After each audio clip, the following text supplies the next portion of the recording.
예수님이 두로와 시돈 땅에서 복음을 전할 때였습니다. 지금 이렇게 큰 병으로 고통당하는 딸이 있는 어머니가 예수님께로 나왔습니다. 자식이 아프면 직장도 그만두게 됩니다. 자식이 너무 아프니까 직장을 그만두게 되고 그냥 그 아이에게 인생을 다 드립니다. 그래서 우리나라 유수한 대학을 나온 아버지인데도 그 애 병이 깊으니까 그냥 생활보호대상자가 됩니다. 생활보호대상자가 자의도 있어요. 워낙 병원비가 많아가지고 생활보호대상자가 돼야지만 되는 그런 것도 있더구만요. 이해는 되죠. 자식이라는 게 그렇게 참 의미 있고 중요하지 않습니까? 그때의 상황을 이렇게 성경은 말합니다. 우리 본문 읽어봅시다. 시작. 그 여자는 헬라인이 수로보니게 족속이라. 그녀는 헬라인이요 수로보니게 족속이고 그 딸이 귀신 들리고 아프다. 이 병행 본문인 마태복음 15장에도 이 여인에 대한 이야기가 나옵니다. 읽어보겠습니다. 시작. 예수께서 두로와 시돈 지방으로 들어가시니 가나안 여자 하나가 소리질러 이르되 내 딸이 흉악하게 귀신 들렸나이다. 이 여인을 마가복음은 헬라인이고 수로보니게 여인이라고 말하고 마태복음은 뭉뚱거려 그 여인을 가나안 여자라고 부릅니다. 아마 흑인이었던 것으로 보여집니다. 두로와 시돈 땅은 갈릴리에서 약 한 60-70km 떨어진, 한 150리 좀 떨어진, 굉장히 많이 떨어진 이스라엘 팔레스타인의 변두리 지역입니다. 이 지역에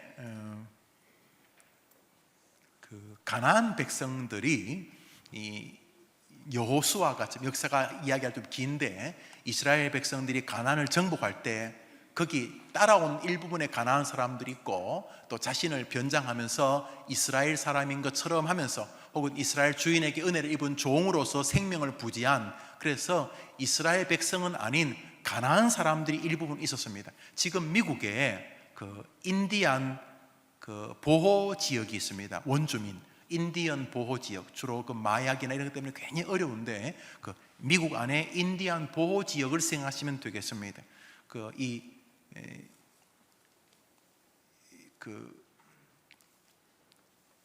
가나안 사람들이 이렇게 머물러 살던 지역이 그 수리아, 지금으로 하면 시리아 근처를 보통 그렇게 말하는데 그 수리아 지역에 에서, 그러니까 우리가 경상도 혹은 충청도 지역에서, 경상도는 안동, 또 충청도제는 음성 이런 식으로 이렇게 그 지역 안에서 어떤 한 지역, 한 마을에 요 가나안 사람들이 이렇게 집단적으로 모여 살았다 생각하시면 되겠습니다.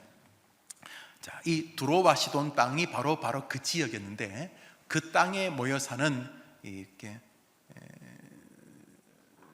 수리아 땅의 보니게라는 마을에 모여 사는 가나안 사람이란 말을 줄여서 수로보니게 사람이라고 불렀습니다. 그러니까 수리아 땅 안에 있는 보니게라는 마을 안에서 많이 살고 있는 가나안 흑인들, 이 말을 줄여서 수로보니아 사람이래 불렀습니다. 그래서 이 여인은 그 뿌리가 가나안 사람이니까 아마도 흑인의 모습이었을 것 같아요. 그런데 성경에는 이 여인을 헬라인이요라고 말해요. 헬라인과 수로보니게 사람은 서로 다른 사람인데, 그러니까 이 여인은 아마 남편 헬라 남자와 결혼함으로써 헬라댁 이렇게 불렀던 것 같아요. 그런데 남편의 이야기는 없으니까 헬라 사람하고 살다가 아마 버림받았는지 이혼하거나 헤어졌던지 여튼간에 이 여인이 헬라 사람들과의 관계가 좀 있었던 가나안 여인인데 지금 수로보니게 인디안 원주민들이 모여 사는 땅에 사는 여자다, 이런 뜻이니까 벌써 이 여자를 설명하는데 복잡하잖아요. 복잡하다는 말은 이 여인의 인생이 결코 수월하지 않은 인생, 요즘 말로 말하면 좀 기구한 인생을 산 여인으로 보여집니다. 거기다가 지금 이 여인의 딸이 귀신 들려 크게 고통 중에 있습니다.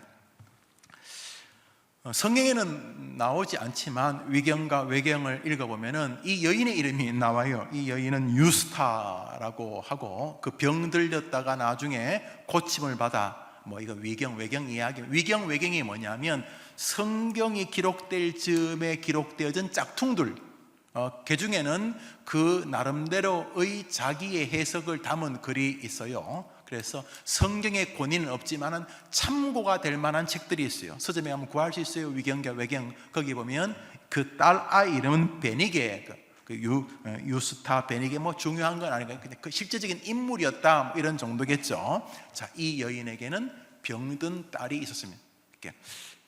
헬라파 여인으로 인정받지만 뿌리는 가나안 사람이고, 그 가나안 집성촌에서 빠져나와가지고 서울에 와서 떵떵거리고 사는 게 아니고 저 경상도에서 너무 먹을 게 없어서 그냥 어릴 때 혈혈단신 서울에 와서 자수성가에서 어디 좋은 강남에 이런 큰 아파트에 사는 어느 경상도 출신 사람, 혹은 저 전라도에서 아주 생활하기 먹기 어려워서 입 하나 들겠다고 와서 그냥 악전고투해서 또 성공해서 어디 크게 성공한 서울에 사는 어떤 사람처럼 된 게 아니에요. 이 여인은 헬라파 남자를 만나서 살았지만은 어떤 이유에선지 헬라파 사람하고 살 수가 없어서 다시 인디안 집성촌 같이 자기들의 뿌리로 가서 살 수밖에 없는데, 거기다가 자기 딸아이까지 큰 몹쓸병에 걸린 참 기구한 한 여인이 오늘 본문의 주인공입니다. 이 두로와 시돈은 이 팔레스타인 지역에서 가장 강하게 우상을 섬기던 지역이었습니다. 우리나라는 어디입니까? 지리산 이런 데 가면 도산인들 많잖아요. 도리산, 또 대전에 무슨 산이죠? 계룡산. 제가 첫 사역지가 계룡산 근방이었는데, 그 대전이었는데, 계룡산에는 보통 내가 계룡산에서 30년 있었는데 이러면서 그런 도사들이 많은데 대전 쪽에는 좀 많더라고. 계룡산 그런 것처럼 이 두로와 시돈은 팔레스타인 지역에서 가장 강한 이 바알과 아세라를 섬기던 우상 지역이었습니다. 자, 이 여인도 아마 그런 우상을 섬겼겠죠. 그런데 딸이 귀신 들려서 고쳐지지를 않았습니다. 그러던 어느 날 이 여인이 사는 동네에 예수님께서 오신 것입니다. 이 갈릴리에서 거의 60-70km 150리나 떨어진 지역까지 주님이 주의 복음을 전가하러 왔습니다. 아마 그녀도 예수님 이야기를 들었겠죠. 예수님이 자기 마을 앞으로 지나갈 때 이 여인이 이 가나안 여인이 크게 소리 지릅니다. 같은 병행 본문이죠. 마태복음 15장 읽어봅시다. 시작. 주 다윗의 자손이여, 나를 불쌍히 여기소서. 내 딸이 흉악하게 귀신 들렸나이다. 이 여인이 주워 들은 게 있어. 예수님이 다윗의 후손이란 말. 그렇게 이게 아마 예수님을 띄워준다고 생각한 것 같아요. 이 여인이 무슨 믿음이 있었겠어요? 그러니까 예수님을 높여주려고 아마 자기 나름대로 하는 것 같아. 주 다윗의 자손이야. 여기 초점이 있는 게 아니고 내 딸을 고쳐주세요. 내 딸만 고쳐주시면 내가 더 높은 말도 더 아부도 할 테니까 내 딸을 고쳐달라고 이 여인이 크게 절규하게 됩니다. 주 다윗의 자손이여, 나를 불쌍히 여기셔서 내 딸을 고쳐달라고 절규합니다. 이 여인의 절규, 보통 우리 주님은 이쯤 되면은 그래 앞장서라, 너희 집으로 가자, 그렇게 하실 거죠. 백부장이 또 회당장이 자기 종이나 자기 자식이 병들었다고 할 때 그래 가자, 주님이 그렇게 말씀하지 않았습니까? 베드로의 장모가 병들었다니까 주님이 직접 가지 않으셨습니까? 이 정도 되면 주님이 그러냐, 가자, 앞장서라, 너희 집으로 가자, 그러실 텐데, 놀랍게도 그녀가 그렇게 절규할 때 주님은 아주 차갑게 이렇게 말씀하셨습니다. 여러분 잘 아시죠? 우리 마가복음 7장 읽어봅시다. 시작.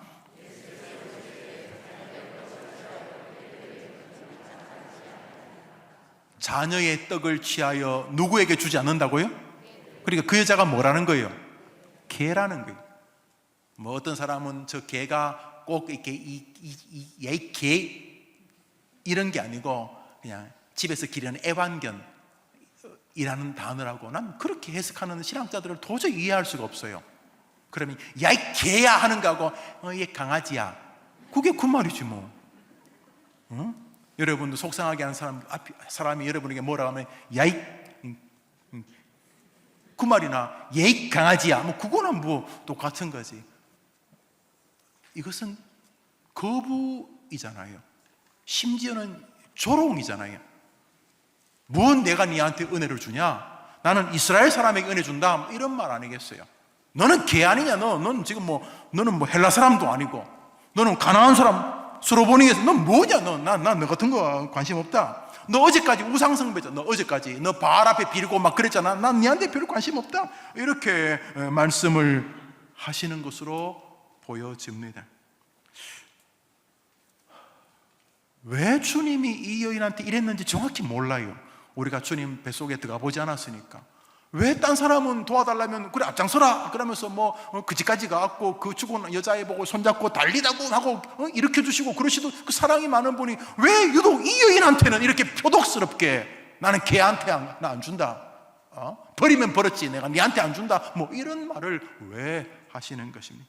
잘 모릅니다. 잘 모르면 주석가들의 책이 막 길어요. 잘하는 건 짧은데 잘 모르면 말이 길어요. 저도 왜 그런지 잘 몰라. 예수님이 왜 이 여인한테 왜 그러셨는지 정확히 몰라요. 그러나 우리가 다른 성경을 볼 때 그러셨겠다는 마음이 드는 어떠한 힌트 같은 것을 볼 수가 있어요. 우선 예수님께 어떤 여인이 나와서 자기가 고침 받기를 원하고 고침받은 사건이 있거든요. 12회나 12년간이나 12년이 길죠. 12년간이나 이 병인데 아마 부인병으로 보여요. 여성 질환으로 보여요. 이 여인이 이 병으로 해서 막 종교적으로도 힘들고, 성경은 그것을 이제 불결하다 그러거든요. 그 외에도 여성들이 이 부인병이 깊으면 호르몬도 문제가 생기고 막 이렇게 많이 힘들어지잖아요. 참 이 여인이 참 힘들었어요. 이 여인이 예수님께 나와 치료되는 장면이 있는데, 거기 보면 예수님이 그녀를 치유하시는데 한 말씀을 독특하게 하세요. 우리 마태복음 9장 읽어봅시다. 시작. 12해 동안이나 혈루증으로 앓는 여자가 예수의 뒤로 와서 그 겉옷가를 만지니 예수께서 돌이켜 그를 보시며 이르시되 따라 안심하라. 여자가 그 즉시, 그녀가 예수님의 옷자락을 만지자마자 병이 나았는데 주님이 그녀에게 무엇이 너의 병을 낫게 했다고 말하죠? 그러니까 주님은 그녀의 무엇을 보고 계셨다는 거예요? 믿음을 보고 계셨다는 거죠. 아주 비슷하지만 좀 다른 사건이 있어요.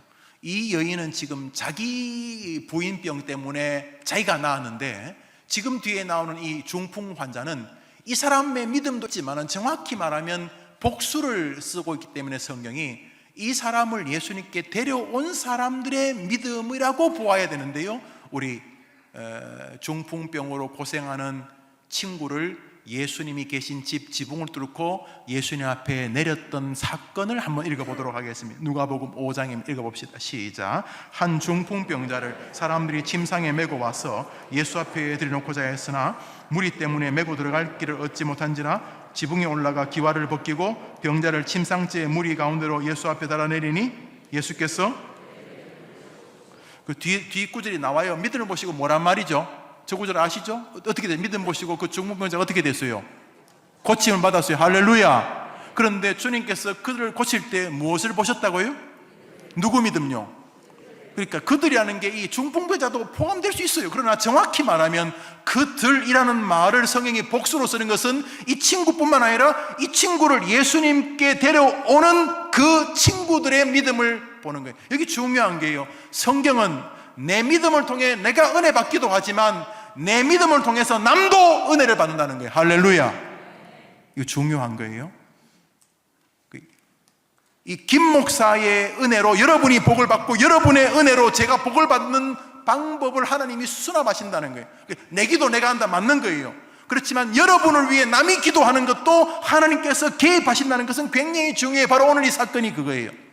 오늘 이 수로보니게 여인, 이 헬라파로 인정받았지만은 사실은 가나안 여인, 이 기구한 운명의 주인공인 이 여인은 자기 때문에 오지 않았어요. 이 여인이 지금 와서 치료를 원하는 것은 자기가 아니고 집에 지금 침대에 묶여가지고 소리 지르고 막 자기 몸 자해하고 막 물에 뛰어드는 그 귀신 들린 자기 딸을 위해서 오늘 이 여인이 주님께로 온 거예요. 이 아이는 집에 있어요. 데려오지도 못했어.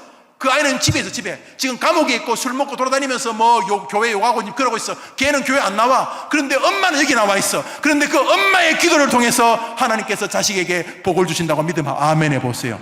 성경이 말하잖아요. 그러니까 여러분을 위해 기도하는 건 당연하지만 여러분이 특정인 누구를 위해 기도하는 것을 하나님이 수납하신다는 거예요. 반대로 여러분이 좀 부실한데 여러분을 위해 누군가가 기도하는 그 기도가 믿음의 기도면 여러분에게 은혜를 주신다는 거예요. 할렐루야. 여러분에게 기도의 동력자들이 많게 되기를 축복합니다. 이건 수지 맞는 것이죠. 우리 마태복음 15장을 읽습니다. 15장. 자, 이 여인이 예수님께서 이 개야 그랬어요. 개야. 그런 면에서 야, 이 개야라고 하는 말 안에는 그녀의 주님께 나온 것이 믿음에 근거한 것인지 아닌지를 점검하시기 위함이 아닌가라고 하는 일부분의 의견이 동의될 수 있어요. 왜냐하면 다른 모든 사람에게도 믿음을 보시, 내 믿음이 너를 낫게 했다.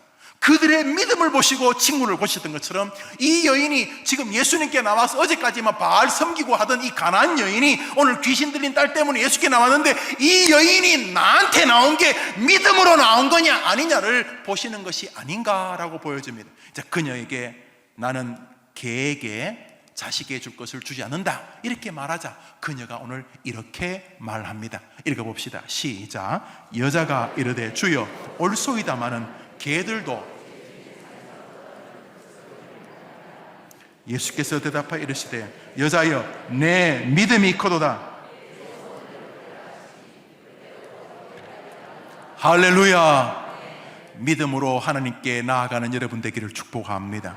주님이 부자예요. 세상 사람은 여러분이 얼마나 배운 사람인지, 여러분이 얼마나 외모가 그럴듯한지, 여러분이 얼마나 지갑이 두툼한지, 여러분이 얼마나 부자인지 세상 사람은 그런 거 볼지 모르지만 주님은 진짜 부자시거든요. 주님은 여러분 지갑이 얼마나 별 관심이 없어. 생각해 보십시오. 관심이 있겠는가? 여러분이야 뭐 외모가 중요하죠. 예, 중요하죠. 그렇지만 하나님은요 여러분의 외모만 안 보고 여러분은 뭘 보죠? 한번 더 합시다. 하나님은 우리 해골도 보신다.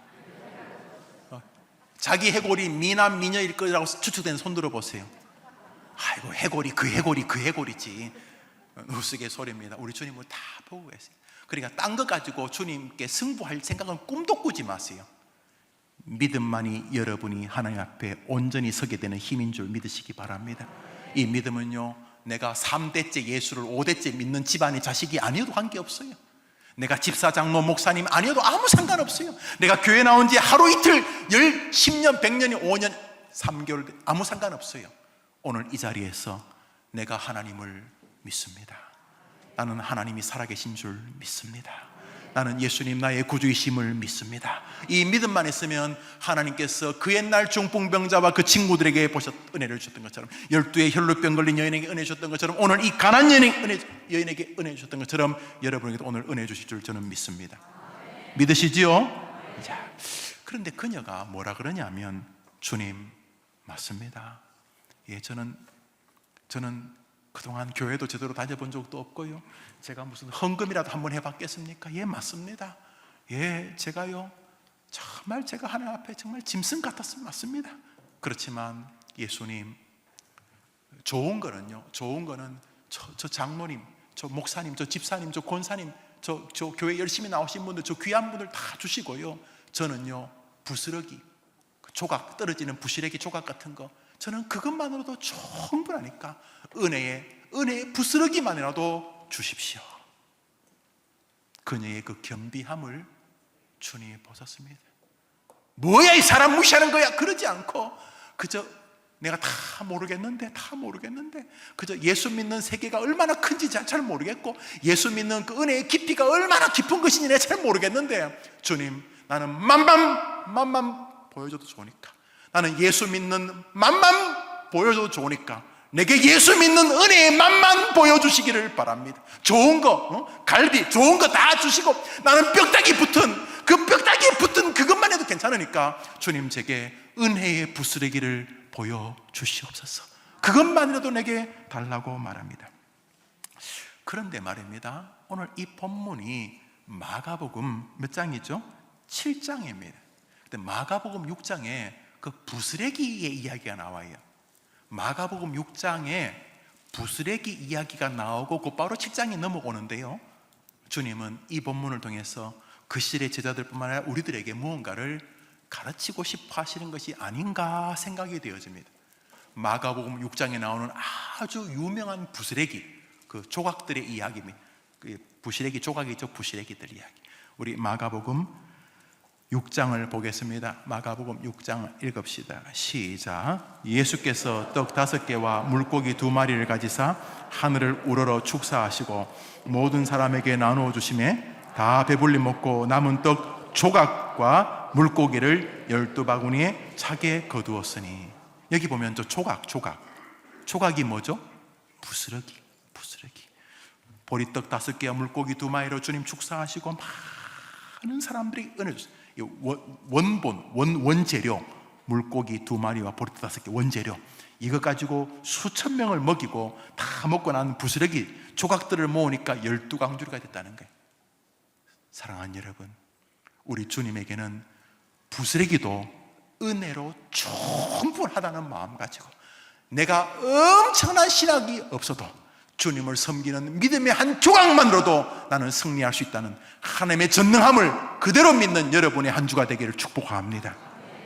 하나님의 무한한 능력, 그러니까 저 조각을 말하는 것은 주님을 엄청나게 존중히 여기는 것입니다. 주님 나를 위해서 특별하게 만들 필요 없습니다. 그냥 남들 다 지어주고 남은 그 찌꺼기, 한약 같으면 한약 다 몇 번이고 따려주고 남은 이거는 쓰레기나 그냥 거름밖에 되지 않는 그런 그냥 그 은혜의 찌끄레기만으로도 나는 나올 수 있어요. 왜냐하면 주님이 워낙 탁월한 분이시기 때문에. 할렐루야. 하나님은 워낙 탁월한 분이기 때문에 하나님의 은혜의 아주 작은 은혜의 부스러기만으로도 나는 이길 수 있다는 말은 하나님에 대한, 예수님에 대한 존중과 신뢰와 높임의 표현인 것입니다. 예수님은 자기를 이렇게 띄워주는 사람을 기뻐하십니다. 사랑하는 여러분, 이번 한 주간 살면서 예수님을 높이는 일에서 다른 건 몰라도 주님을 세워드리고 주님을 존중하고, 표현이 좀 그렇습니다만 그 띄워드리는 거 맞지? 주님을 띄워드리고 주님을 높여드리고 주님을 경배하는 일에만큼은 여러분이 이 여인을 능가하는 경배자 되기를 축복합니다. 주님 못해, 하나님 못해, 하나님 날 버리셨나 봐, 이딴 소리 하지 말고 이번 한 주간 살면서 아무리 내가 무지해도 우리 주님에게는 무한한 능력이 있습니다. 이렇게 해서 범사에 하나님을 인정하는 여러분 되기를 축복합니다. 그때 주님께서 말씀하셨습니다. 내 믿음이 크도다. 마태복음 15장을 읽겠습니다. 읽읍시다. 시작. 여자가 이르되 주여 올소이다마는 개들도 떨어지는 부스러기를 먹나이다 하니, 이에 예수께서 대답하여 이르시되 여자여 내 믿음이 크도다. 내 소원대로 되리라 하시니 그때부터 그의 딸이 나으니라. 할렐루야. 여러분들도 이렇게 말합시다. 함께 합시다. 하나님의 능력에 부스러기만으로도 저는 승리할 수 있습니다. 아멘 해보세요. 그러니까 누구를 높여주는 거예요? 이것이요? 하나님의 능력에 부스러기만으로도 나는 이길 수 있습니다. 이거 누구를 높이는 거예요? 부스러기를 높이는 거예요? 누구를 높이는 거예요? 하나님. 이번 한 주간 뭘 하든지 하나님으로 존중하는 여러분 되기를 축복합니다. 너는 마음을 다하여 여호와를 의뢰하고 내 명철을 의지하지 말라. 너는 범사에 그 하나님을 인정하라. 따라합시다. 그리하면 너의 길을 지도하시리라. 할렐루야. 너는 범사에 그분을 인정하라. 이분은 능력이 많으시다. 이분은 사망의 음침한 골짜기에서 나를 들어서 높은 왕관의 자리에 세워주실 분이시다. 하나님에게는 힘이 있고 하나님에게 해결의 길이 있다는 하나님을 향한 무한한 믿음이 여러분의 한 주간을 견인하게 되기를 축복합니다. 그런데 여기 중요한 사실은 그녀의 기도가 타자를 향한 것이었다는 거죠. 하나님, 제 딸을 고쳐 주시옵소서. 여러분, 자식이 남이라고 하는 건 어색하지만 여러분은 아니란 측면에서 남이죠. 아주 특별한 남이죠. 그죠? 특별한 남. 남이라고 표현하기 어려운 심장이 붙은 아주 특이한 존재가 자녀이죠. 오늘 본문은 아무리 다른 해석을 시도해도 똑같은 결론에 도달합니다. 어머니의 자녀를 향한 기도인 것입니다. 오늘 설교 제목은 어머니의 기도와 어머니 기도회입니다. 이것은 부단 어머니만을 말하는 게 아니겠죠. 부모의 상징어가 어머니죠. Mother's Day, Mother's Day, 엄마의 날이고 엄마의 날만 아니잖아요. 그게 Parents Day, 부모의 날이잖아요. 엄마란 말 안에 담겨져 있는 거죠. 중요한 것은 부모, 어머니의 자식을 향한 기도의 효용성과 사명에 관한 것을 오늘 보게 됩니다. 여기 뭐 그녀의 믿음 다 좋아요. 그녀의 겸손함 다 좋아요. 이분이 하나님을 높였다, 그것도 좋아요. 이분이 예수님을 띄워드렸다, 다 좋아요. 다 맞아요. 다 맞아요. 근데 오늘 본문을 아무리 해석을 해도 똑같은 결론에 도달해요. 한 번 더 합시다. 엄마의 기도는 능력이 있다. 여러분 해봅시다. 시작. 사랑하는 여러분, 성경은 어머니들께 자녀를 향한 기도를 명령하고 있습니다. 아유, 참말로 그거 안 하는 사람이 있어요? 안 하는 사람이 있어요? 아유, 목사님 그걸 몰라서 그래요. 뭘 몰라요? 엄마는요, 자식을 위해 기도 안 할 수가 없어요. 나보고 왜 모른다 그래요? 목사님은 애 저도 안 먹여봤잖아요. 그래서 계속 말씀해 보세요. 엄마들이 카페에서 이렇게 놀고 있고 애가 저쪽에서 놀고 있는데 애들이 막 6-7명이 노니까 다 막 시끌벅적해서 못 알아듣는데 그 중에서 그 어린 애, 이제 뭐 조그만 애가 응애 하고 울면은 제가 들었어요. 가슴 젖이 덜렁거린대요. 들었다니까 내가요. 그래서 자기 자식이 우는 게 들린다는 거예요. 나는 딱 그놈인데 깽깽깽깽 다 똑같은데 딱 들린다는 거예요. 엄마는 10달 동안 뱃속에 있었기 때문에 이게 붙어 있어서 자식을 위해서 기도 안 하는 엄마는 없습니다 라고 말하는 분이 계신데 아니에요. 자식을 위해 기도하지 않는 엄마는 너무너무 많아요.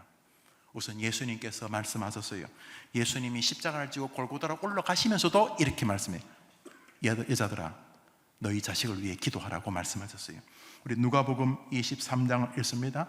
예수님 십자가 지고 올라가시면서 하신 소리입니다. 시작.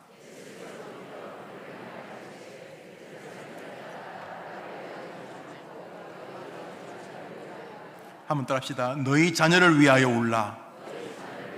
한 번 더 합시다. 너희 자녀를 위하여 울라. 사랑하는 여러분, 여기 너희 자녀를 울라는 게 그냥 대성통곡하라는 게 아니죠. 하나님께 엄마들이 기도해야 된다 이런 말이죠. 아십니까? 많은 부모들이 자식을 향하여 염려합니다. 걱정하고. 자식은 걱정하고 잠자는데 정작 엄마는 자식의 걱정을 들은 다음부터 밤에 잠 못 잡니다. 자식은 엄마 앞에서 막 술 한잔 먹고 울고 불고 엄마 나 끝났어 그러면서 또 디비 자요. 그런데 그 시간부터 엄마는 못 자요. 자식의 짐이 다 넘어왔어. 그래요. 근심합니다. 그런데 아십니까? 근심이 기도의 짝퉁이라는 거 가짜입니다. 다이아몬드 아닙니다. 큐빅입니다. 비슷하게 빛날 보일 뿐입니다. 애틋하고 가슴 애리고 눈물 나고 슬프고 안타까운 진정성이 있으니까 꼭 기도 비슷하게 느껴져요. 근심이. 자식을 향해서 걱정하는 게 꼭 기도 같아요. 기도 같아요. 거기다가 또 주여란 말 붙이면 더더욱 기도 같아요. 아이고 어떡하나, 아이고 어떡하나, 저놈 새끼 어떡하나, 주여. 그러니까 자기도 걱정하다가 주여를 주임새를 넣으니까 꼭 기도인 줄 알아. 기도 느낌이 기도 같아. 어떡하지 큰일 났네. 주여. 기도 아니죠. 근심이죠. 기도는 전능하신 하나님을 신뢰하고 그 하나님의 개입을 기대하고 하나님이 개입하시면 역사하실 줄 믿는 것이 기도인 거죠. 기도는 맡기는 거지만 근심은 파내는 거죠. 기도는 하나님께 맡기는 거지만 근심은 자기의 염려를 계속 현재 진행형으로 만드는 파내기죠. 기도하는 엄마 아빠 되기를 축원합니다. 타자를 위해 기도하는 것이 가치로운가? 자기 기도 자기 해야 되는 거 아닌가? 성령 안에 심어놓은 성경의 햇살로 불리는 사도 바울의 고백입니다. 골로새서 4장입니다. 읽어봅시다. 시작.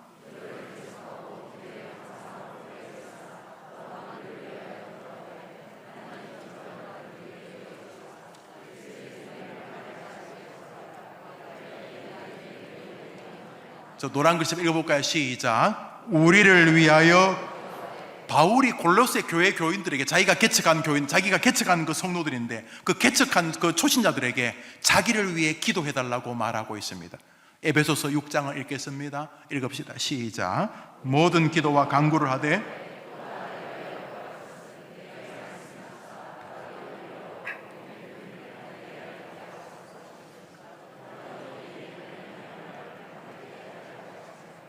여기는 곡 찍어서 나를 위하여 기도해달라 그래요. 이게 수식어가 아닙니다. 지금 해보는 그냥 뭐 이렇게 수사 그런 게 아니죠. 바울은 믿었습니다. 타자가 진심으로 자신을 위해 기도하면 하나님이 들어주신다는 것을 알았던 것입니다. 자녀들을 기도하는 엄마 되기를 축복합니다. 가족을 위해 기도하는 아버지 되기를 축복합니다. 축복합니다.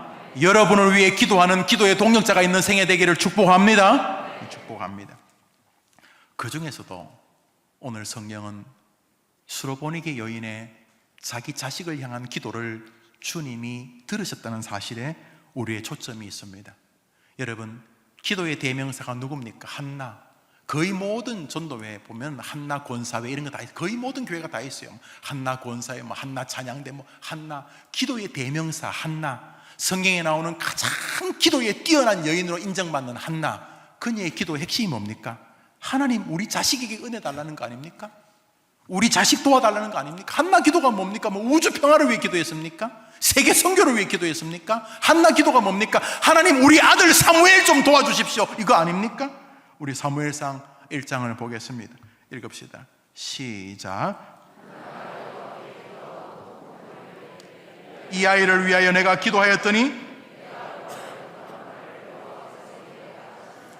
내가 이 아이를 위하여 기도하였더니 하나님이 들어주셨다는 거예요. 할렐루야. 기도하는 어머니들 되기를 축복합니다. 부디 근심을 끝내고 기도하는 엄마 되기를 축복합니다. 그런 면에서 자녀는 자기 자신의 책임을, 자기 인생의 책임을 져야 되겠지만 부모님은 자녀에게 나의 큰 책임이 있다는 것을 가져야 됩니다. 자녀를 대신해서 공부해 줄 수도 없고, 자녀를 대신해서 직장 다닐 수도 없고, 자녀를 대신해서 공부할 수도 없고, 자녀를 대신해서 돈을 벌 수도 없을 거예요. 그러나 성경은 자녀를 위한 부모의 기도에 하나님의 개입이 있다는 사실을 분명히 말하고 있습니다. 그러므로 어머니의 기도, 어머니의 절규는 자녀의 축복입니다. 어머니의 기도는 능력이 있습니다. 그러므로 기도하는 어머니는 위대한 어머니고, 죄송하지만 기도하지 않는 어머니는 가장 악한 어머니인 것입니다. 많은 사람들은 그 본성적인, 자연적인, 본질적인, 육체적인 관계에서 오는 정서를 사랑이라고 생각합니다. 그것은요, 죄송하지만 짐승들에게도 있는 거예요. 어미곰, 암곰이 새끼를 데리고 있을 때 제일 위험하다잖아요. 본성이 자기 새끼를 지킵니다. 그것을 기도라고 우긴다면 여러분을 짐승 수준으로 만드는 것입니다. 예, 자녀를 위해 사랑하고 다른 사람보다 더 자녀를 긍휼히 여기는 건 맞습니다. 그러나 그 너머 성도의 길이 있습니다. 기도하는 것입니다. 아침 저녁으로 하나님께 자녀를 위해 기도하는 기도의 어머니들로 가득 찬 교회가 되기를 축복합니다. 여러분의 생애가 기도하는 어머니에 의하여 발전되어지는 생애들이 되기를 주님의 이름으로 축복합니다. 빌립보서 4장을 봅시다. 기도와 근심은 다른 것입니다. 기도와 염려는 다른 것입니다. 시작. 아무것도 다만 모든 일에 기도와 간구로 너희 구할 것을 감사함으로 하나님께 아뢰라. 그리하면 모든 지각에 뛰어나 하나님의 평강이 그리스도 예수 안에서 너희 마음과 생각을 지키시다. 한번 따라합시다. 염려하지 말고.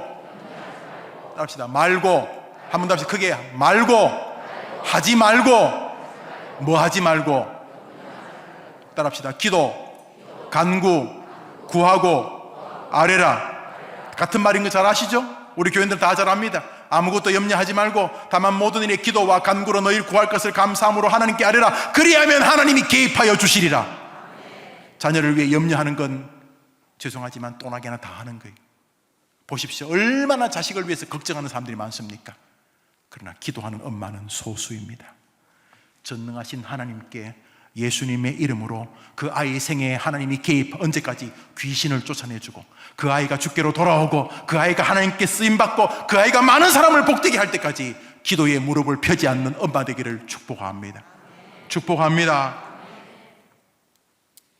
매주 수요일 오전 10시에 교회에서 제가 국내에 있거나 다른 외부적인 사역이 없으면 99% 제가 설교합니다. 수요일 오전에 어머니 기도회라고 했습니다. 참 많이 모이십니다. 그러나 안 모이시는 어머님들 많습니다. 수요일 어머니 기도에 꼭 나와야 자녀를 위해 기도하는 건 아니지만 그날 오직 하나 어머니 기도회라는 이름을 걸고 아이들의 이름을 부르면서 기도합니다. 그냥 두루뭉실하지 않고 아주 구체적으로 아이들을 위해 아이들의 경제생활, 아이들의 결혼, 아이들의 연애, 아이들의 앞길, 아이들의 공부, 이기심, 이런 모든 문제들을 기도하는데 누가 기도합니까? 엄마밖에 안 합니다. 지구상에서 여러분의 자녀를 위해서 그렇게 기도할 사람은 엄마밖에 없는데 그 시간에 왜 기도하지? 모습의 자리에 나오지 않으시려. 물론 캐리어오만 직장 때문에 그럴 수 있어요. 몸이 아파서 그럴 수 있어요. 그러나 아니라면 여러분이 우주를 바꾸기 전에 자녀에 대한 거룩한 책임이 있다는 것을 먼저 아셔야 합니다. 우리 지난주 수요일 어머니 기도회 기도하면서 보았던 화면입니다. 한번 보여줘 보십시오. 저게 뭔 줄 아십니까? 보입니까? 강대현, 강수육, 강인호, 강선영, 김경희, 김한나, 김태기, 김광은, 김초희, 명하루, 차영민, 변서. 이게 다 뭡니까? 제일 끝에까지. 저게 다 뭡니까? 그날 기도에 나온 그 엄마의 자식들의 이름입니다. 강단 위에 이 아이들의 이름을 놓고 우리 모두가 기도합니다. 저기는 그 부모가, 그 조부모가 나온 아이들의 이름만 올려서 기도합니다. 여러분, 기도하는 엄마의 자식은 망하지 않을 줄 저는 믿습니다. 위대한 인생들 뒤에는 기도의 엄마가 있었습니다. 우리 개혁교회 장로교회의 뿌리가 되는 아우구스티누스 어거스틴 13년간이나 마리교 이단에 빠져가지고 중세에 탕하였지만 그의 어머니 모니카를 통해서 그의 인생은 뒤바뀌었습니다. 그는 자신의 서문에 늘 나의 신학은 어머니의 신학이라고 말했습니다. 무슨 신학? 기도 신학. 하나님의 도성 같은 책은 중세를 완전히 뒤집어 놓을 만한 그런 명작입니다. 개혁교회가 무엇인지를 4세기경에 이미 정리한 사람입니다. 어거스틴. 그 탕자가 주께로 돌아오는 가장 중요한 계기는 엄마의 기도였다는 것입니다. 감리교의 시작이었던 요한 웨슬리, 그의 어머니 수잔나, 가난한 탄광의 목사의 부인으로서 19명의 자식을 낳고 6명이 죽었고 13명을 키웠지만 이 아이들을 믿음으로 키워서 영국을 수렁에서 건져내는 인물이 되었습니다. 요한 웨슬리 일기를 보십시오. 그 중심이 다 엄마 이야기입니다. 나의 모든 신앙은 수잔나 우리 어머니에게서 배웠다. 자식이 13명, 19명이 돼서 6명 죽고 13명이 살았는데 그 13명의 아이들을 아침부터 저녁까지 다 엄마가 케어했습니다. 가끔 말하죠. 우리 집은 12시부터 1시까지 우리 집은 모두가 다 이렇게 까치발을 들고 다녔다. 왜냐하면 그때는 우리 집을 이끄시는 수잔나 여사가 하나님을 만나는 시간이기 때문이다. 그 350년 전에 세탁기도 없을 때 그 탄광촌에서 13명 빨래하고 밥 먹이고 하루 종일 애들만 돌봤을 겁니다. 그럼에도 불구하고 웨슬리, 요한 웨슬리, 찰스 웨슬리가 영국을 무혈혁명으로 민주주의 국가로 옮기는 시금석이 되었죠. 레키라고 하는 그 당시 수장은 예수도 안 믿었지만 우리 영국을 건진 것은 웨슬리 형제였다고 말하죠. 그 웨슬리가 뭐라고 한다고요? 나의 신앙은 엄마의 기도의 결과다 그랬습니다.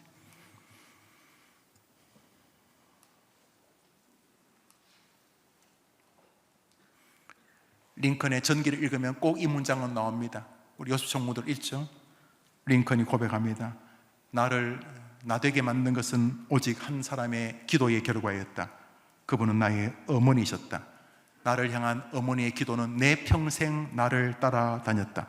수많은 실패가 내게 있었지만 그때마다 나를 다시 일어서게 하는 것은 나를 위해 기도했던 어머니의 기도를 기억하는 것이었다. 기도하는 엄마 되시기를 바랍니다. 어떤 분들은 그런 생각합니다. 목사님, 자식들이요 다 자식 나름입니다. 저 인간 안 됩니다. 자기 자식 안 되겠다는 사람 눈 크게 떠봐요. 성경 말씀 읽습니다. 갈라디아서 6장입니다. 읽읍시다. 시작.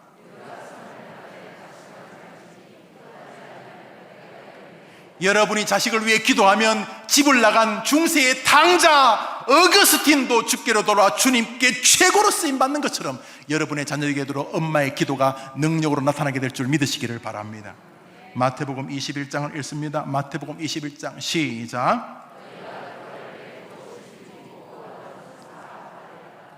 저 구절보다 여러분 자식이 세다고 믿으십니까? 아닙니다. 지금은 뭐 교회를 비난하고 교회를 욕하고 어디서 이상한 이야기 듣고 교회를 뭐 핍박하고 교회를 비꼬는 말을 하는 자식이라 할지라도 엄마의 기도를 들으시는 하나님이 더 세다고 믿으면 아멘 해보십시오. 자녀에게 길이 안 보이는 것 같은 부모님 계십니까? 예, 기도하겠는데 우리 애는 안 될 것 같은데요, 이런 분이 계십니까? 아니요. 여러분이 아직까지 살아있다면 우리 아버지 어머님들에게는 아직까지도 사명이 있는 것입니다. 옛말에 그런 말이 있습니다. 볼품없는 나무가 대들보가 된다. 여러분 처음부터 뭐 괜찮은 자식들 어릴 때부터 뭐 교회 같으면 막 열심히 하면 좋지만은 열심히 하는 아이들 있어요. 그 아이들이 나쁘다는 게 아니에요. 살다 보면요 꼭 그런 건 아니지만 막 젊을 때 교회 나가면 막 픽픽거리고 뭐 교회 갔다가 교회 안 가고 게임방 가고 막 그런 녀석들이 있어요. 저 같은 사람. 제가 교회 가기 싫어가지고 돈 주면 그 헌금 주면 만화방이하고 책 읽는 거 만화 8권 딱 읽고 집에 가면 꼭 교회 갔다 온 시간하고 딱 돼요. 이제 김용우 제가 청년 때, 청년 아니죠, 초등학교 중학교 때 그때 10원을 주면 만화 8권이에요. 그래서 10원 가지고 또 아이스 깨끼 먹고 이렇게 하고 이제 딱 오면 마치 이렇게 교회 갔다 온 시간인 것처럼 그렇게 돼요. 뭐 잘났다는 게 아니라 잘 그러면 안 되지만 그렇지만 여러분 꼭 기억하세요. 어릴 때 그럴듯한 나무는 일찍 베어져 가지고 지붕의 석가래처럼 좋은 거예요. 그렇지만 진짜 궁궐의 기둥처럼 쓰이는 것은 어릴 때 볼품 없어가지고 사람들이 저거 되겠나 해서 거의 모든 목수들이 신경 쓰지 않았던 나무가 한쪽 구석에서 묵묵히 하나님의 은혜와 엄마의 기도로 자라면 그 아이가 이 나라의 주님의 백성의 대들보가 될 수 있는 줄 믿으시기를 바랍니다. 아멘. 그러므로 기도하셔야 됩니다. 그리고 기도하지 않는 엄마는, 기도하지 않는 부모는 최고로 악한 부모인 것입니다. 오늘도 사랑한다, 사랑하지. 자식 사랑하지 않는 부모가 어디 있겠어요? 기도하지 않습니다. 갈라디아서 6장 9절을 한 번 더 읽습니다. 시작. 우리가 선을 행하되 믿으시면 아멘. 갈라디아서 6장 7절을 읽고 마칩시다. 읽읍시다. 시작. 사람을 기도로 하나님 이제 아이들을 위해 기도하겠습니다. 그냥 묵묵하게 멀리서 기도한다고 생각했었는데 사실은 제가 기도한 게 아니고 걱정을 했네요. 걱정을. 이 구절을 우리 젊은이도 자기에게 대입하십시오. 여러분 인생을 걱정한다고 뭐가 달라지겠어요? 여러분 너희가 염려함으로 키를 한 잔 더 할 수 있느냐? 안 돼요. 여러분이 앉아가지고 뭐 이 더러운 세상, 뭐 악한 세상, 구조적인 모순, 뭐 88만 원 세대 그걸 원망한다고 뭐 달라지겠어요? 그러나 여러분이 인생을 놓고 하나님께 기도하면 하나님께서 심은 대로 거두게 해 주실 것입니다. 우리 부모님들, 여러분들은 여러분 자녀의 마지막 보루입니다. 저도 수요일날 기도를 인도하면서 저 화면에 있는 아이들 한 명 한 명 부르면 기도합니다. 이렇게 김씨부터 강씨부터 부속 강씨 강시부터 나오더만 이렇게 쭉 기도합니다. 아이들 놓고, 어떤 아이는 아는 아이도 있고 어떤 아이도 제가 모르는 아이도 있는데 기도합니다. 여러분, 하나님께서 말씀하셨습니다. 심은 대로 거두리라. 자녀를 위해 지금부터 기도를 심는 어머니 아버지 되기를 축원합니다. 그래서 훗날 여러분의 자녀들이 여러분 하늘나라 갔을 때 그 자식들의 자식들을 모아놓고, 얘들아, 우리가 이만큼 믿음과 우리가 이만큼 복되게 사는 것은 하늘에 계신 너희 할아버지 할머니 때문이었다. 특별히 너희 할머니는 기도 대장이셨다. 우리가 여기까지 있는 것은 할머니의 기도 때문이었다. 우리가 여기까지 있는 것은 우리 어머니의 기도 때문이었다. 이 성경 봐라. 할머니 손때가 묻어있는 성경이다. 할머니는 이 성경을 읽으시면서 우리를 위해 기도하셨다. 지금 돌아보면 아빠 엄마도 힘들 때가 많았고 한때는 교회를 떠나기도 했었는데 그때마다 할머니는 엄마 아빠를 위해서 기도하셨다. 지금 돌아보니 내가 여기 있는 것은, 너희들이 여기까지 있는 것은 바로 할머니 할아버지의 기도의 때문이었다 라고 말하는 후손들의 가정 되기를 축복합니다. 우리 성령, 우리 오늘 오후 예배도 없고 밥도 안 주니까 오늘 이 예배가 마지막 예배니까 1시에 우리 복음통일 소망부 예배는 드리기는 하겠습니다. 찬송하고 마치도록 하겠습니다. 199장, 우리 아이들이 훗날 여러분을 기억하면서 이 찬송을 부르기를 기대합시다. 찬송가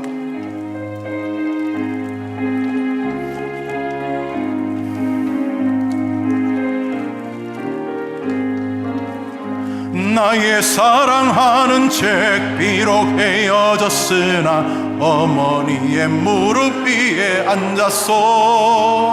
재미있게 듣던 말 그때 이를 어머니 고맙습니다. 아버지 고맙습니다. 기도해 주셔서 고맙습니다. 귀하고 귀하다 우리 어머니가 들려주시고, 재미있게 듣던 말 이 책 중에 있으니 이 성경시. 우리 다같이 일어나셔서 1절 부릅니다. 나의 사랑하는 책 비록 헤어졌으나 어머니의 무릎 위에 앉았소. 하나님 아버지, 우리의 후손들이 우리를 이렇게 기억하게 도와주옵소서. 아멘. 귀하고 귀하다 아멘.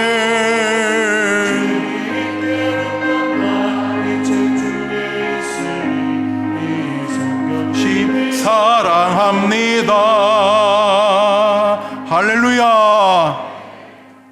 이 시간 여기 우리 부모님들, 그리고 부모가 되실 여러분들, 여러분 자신을 위해 기도하는 하나님 들으십니다.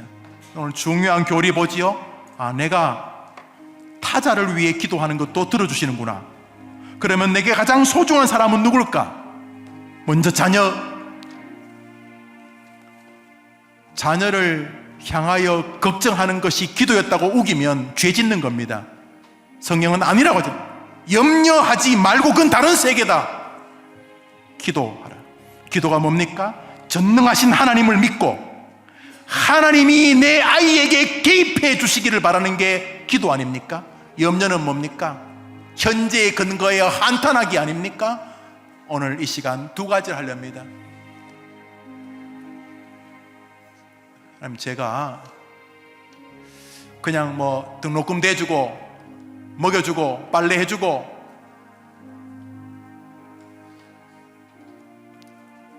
돈 내주면 되는 줄 알았는데 그게 아니었네요. 주님, 제가 아비답지 못하고 어미답지 못하고 먹고 산다는 이유 때문에 이래 하면 아이가 알아주겠지 하면서 그냥 그렇게 하면 되는 줄 알았는데 굉장히 중요한 걸 놓쳤습니다. 제가 자녀를 놓고 자녀의 영적인 문제, 자녀의 정신적인 문제, 자녀의 육체적인 문제, 자녀의 과거, 현재, 미래를 놓고 꼼꼼하게 기도했어야 되는데 제가 그 아이의 부모인데도 불구하고 내가 기도를 기도를 거의 못했습니다.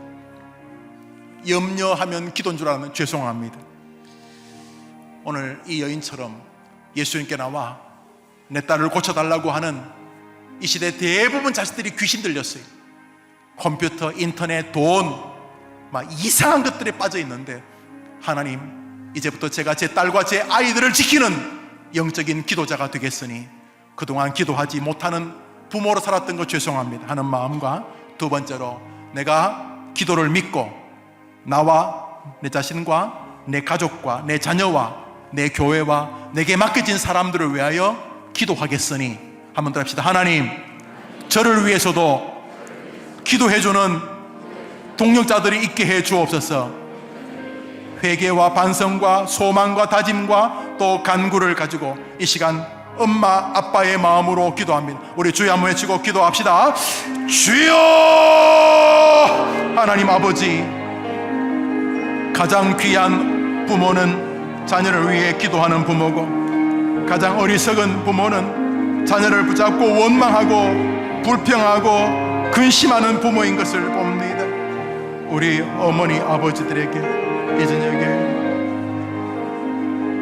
자녀를 향한 믿음을 주옵소서. 그 믿음을 주시옵소서. 절대로 기도는 시간 낭비가 아니고, 절대로 기도는 무가치한 것이 아니고, 사단이 우리 아이들 앞에 뿌려놓은 모든 난관과 장애를 이기게 하는 길임을 기억합니다. 기도하는 어머니, 기도하는 아버지 되게 하여 주시옵소서. 우리 모든 성도들에게 이 거룩한 다짐의 은혜를 주옵소서. 하나님 아버지, 감사합니다. 그리스도인들이 할 수 있는 가장 위대하고도 능력을 경험케 하는 가치로운 일임이 기도인 것을 분명히 보여주셨고, 수많은 성경을 통하여서 증명해 주신 것 감사합니다. 사단은 우리에게 자꾸 자녀를 사랑하라, 그래서 염려하라라고 속삭입니다. 자녀를 사랑하라, 그래서 자녀 대신에 네가 수고해라 속삭입니다. 정작 기도하려고 하면 그것은 나중에 하라고 뒤로 미루면서 기도를 통해서 어마어마한 능력을 받을 수 있는 자녀의 길을 훼손시키는 성도로 세우는 것을 이 시간 봅니다. 이전에도 그러셨겠지만 오늘 이후로 해림교회 모든 어머니들에게 자녀를 향한 기도의 능력을 허락해 주시옵소서. 특별히 어머니의 기도는 역사하는 힘이 많다는 것을 가만히 보게 됩니다. 엘리야를 통해서 자식을 살리게 되는 사르밧 과부의 절규도 하나님이 들어주셨고, 오늘 수로보니게 여인의 절규도 들으셨고, 한나의 절규도 들어주셨습니다. 자녀를 위해 진심으로 기도하는 엄마의 기도를 외면한 적이 없다는 사실은 경악할 만큼 놀라운 진리인데, 이 사실을 아는 사단은 우리 어머니들을 분주하게 합니다.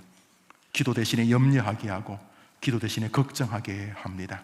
주님, 간절히 원하오니 우리 자녀들의 인생이 우리 어머니들 아버지에게 달렸다는 마음을 다시금 회복시켜 주셔서 기도가 절대로 시간 낭비가 아니라는 사실을 알게 하시고, 기도를 통해서 더 좋은 복과 더 좋은 은혜와 더 좋은 영적인 세계를 경험한다는 마음을 가지고 기도하는 어머니들이 되게 하여 주시옵소서.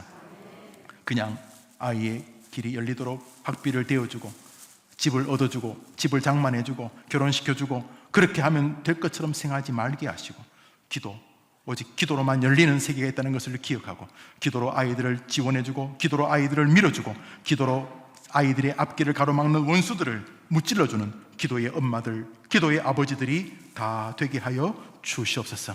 기도해도 자녀에게 변화가 없어 보여서 낙심하게 될 텐데, 오늘 이 말씀 낙심하지 말고 포기하지 아니하면 때가 이르면 반드시 거둔다는 이 진리, 믿고 구하는 것은 반드시 받으리라는 이 진리, 예루살렘의 딸들아 너희 자녀를 위해 울라는 이 진리를 그대로 가슴에 품고 기도하는 어머니들의 자녀들 해림교회 가득 차게 하여 주시옵소서. 예수님의 이름으로 기도합니다. 아멘. 구주 예수님의 은혜와 하나님의 사랑과 성령의 위로와 교통하심이 사랑하는 모든 성도들과 부모님들과 기도해야 될 어머니들과 어머니들의 기도를 통해서 새로운 세계를 경험하게 될 우리의 자녀들 위해 영원토록 함께 있을지어다. 아멘.